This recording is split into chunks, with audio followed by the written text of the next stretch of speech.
How do we run code in JavaScript? Well, we assign variables and then we run functions, right? That's all we really do in a language. So take a look at the code over here. Every time we run a function, let's say if we call the sayMyName function, we add these brackets to it, and then we're able to execute that function or run it. The JavaScript engine is going to look at this and say, aha, here's a task for me. Tell me what to do, Mr. Function. And as soon as the JavaScript engine sees these brackets, it's going to create something called an execution context. But we'll get to that in a second. If we run this function, sayMyName is going to be run, which is going to return findName, which is going to return printName, which is going to return my name. All right, that's a pretty convoluted way of doing things, but if I run this, we see that it prints Andre Nagwe. So what is happening here? Well, when the JavaScript engine sees those brackets, it's going to say, oh, I'm going to run a function and create an execution context. So the first thing it does is create an execution context, sayMyName, and add this execution context onto the stack. Remember our call stack, right? And then it tries to run this function and sees that, oh, this function is calling another function. So I'm going to create a new execution context because I'm going to see these brackets. That's called findMyName, and there we have it, another item that gets pushed onto the stack. And then that function, once again, the JavaScript engine is going to see, oh, here's another bracket, pair of brackets, print name, let's run this function. And then this function, after it's created its own execution context, is going to return the string Andre Nagwe, which gets returned to findMyName, which gets returned to sayMyName. And then eventually the call stack all gets popped off, and we return onto the screen Andre Nagwe. It's really weird saying my own name while doing this. Next time I'm going to pick a different name.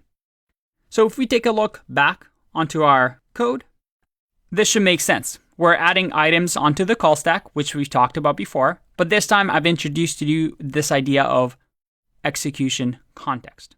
Now, before we get into exactly what this execution context means, I may have lied to you. The diagram that we just saw isn't 100% accurate because the base execution context that runs is called the global execution context. This is what I mean. Initially, our JavaScript engine is going to create a global execution context. We don't see this, it's underneath the hood, but it's saying, hey, here's the JavaScript file for you, just start reading it for me. And on top of that, that's when we start adding sayMyName, then findMyName, then printName. And then eventually, as these execution contexts get popped off, the last thing that remains is the global execution context. And when the final line of our code runs and we're done with the JavaScript engine, this is going to get popped off the stack. So just from what we've learned, if I tell you, whenever code is run in JavaScript, it is run inside of an execution context. Is that a true statement or a false statement? Well, it's true, right? Anytime we run code in JavaScript, it's always going to be part of an execution context. That is, it's part of global or inside of some function that we called. Now, we're going to get back to this topic a little bit deeper later on. But if we take a look at the global execution context, remember that's the very first item on the stack. The first thing the JavaScript engine does is to create this global execution context, and it gives you two things. First thing is a global object, and the other thing is the this keyword in JavaScript. Everybody's favorite topic, right? The this keyword in JavaScript. Well, we have an entire video series on this, so stay tuned. But to start things off, global execution context gives us these two things right off the bat when the JavaScript engine starts up. So let's test this assumption. If what I just told you is correct, that means I can just give an empty file to, let's say, the browser, and I should have a global object and the this keyword already defined without me having to do anything. So let's go to some code and test this out. All right, I've created the most basic website ever. We have an HTML file that simply says, hello, and a script tag that has script.js that is completely empty. Now, if I refresh here and run this, based on what I just told you, I should have, well, the this keyword. And look at that. I do have access to the this keyword, even though there's absolutely nothing in my JavaScript file. And I should also have access to the global object. And in the browser, the global object is window. So I get these two things, the this keyword and window, without even writing a piece of JavaScript because the browser has created a global execution context for me. And you might be asking yourself, hold on, are these the same thing?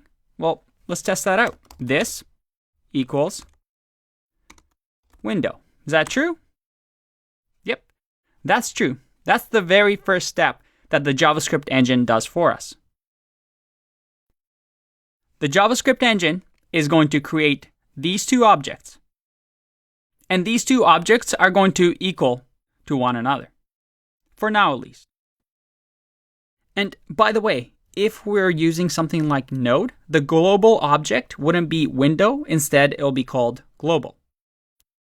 And to this global object, we can assign variables, right? If I go back to our example and I clear this, if I say variable a equals true, or let's just do Teddy, if I go to the window object now, I open it up, I see that I've added a variable to my global object, that is a equals Teddy. And I can add functions and I can add different things to this global object. So once we have done this, what we call a creation phase in our JavaScript engine, we then have a second phase. And that second phase is called the execution phase, where you actually run your code. Now, we're going to expand on this a little bit, but to review, when code is run on the JavaScript engine, a global execution context is created.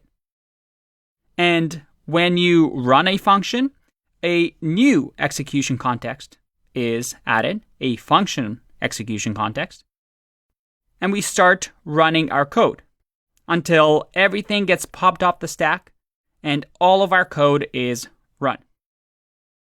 All right, I think you're sick and tired of me saying global execution context over and over, but hopefully this made sense to you because in the next video, we have another difficult term to cover. I'll see you in that one. Bye-bye.